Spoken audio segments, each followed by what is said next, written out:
Jel stigla hrana? Jeste, evo, ovo je za tebe, izvoli. Šta je ovo za mene? Lubenica. Šta ti jedeš? Ja jedan kiflice što smo poneli. Daj. Evo tebi ovo moje. Pa zar nisi rekla da nećeš da jedeš? Ivana. Koja je Ivana? Stigla hrana, a?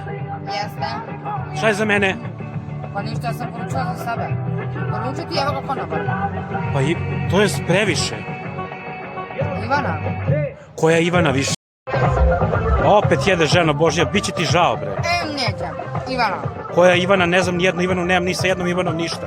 Ne vrti se sve oko tebe moja Ivana, čoveče. Rekla mi da se opustim, sve super, to je novi program. Treniraj se Ivana, znaš tu stranicu. Čuo sam. Vežbanje, ona ti pokazuje sve kako ona radi, tako radiš i ti i obroci plus. Znači ona mi reći šta ću da jedem, neću da se nerviram, neću da kuvam, bit će super. Tako da je meni super. Čak da malo dali pivo.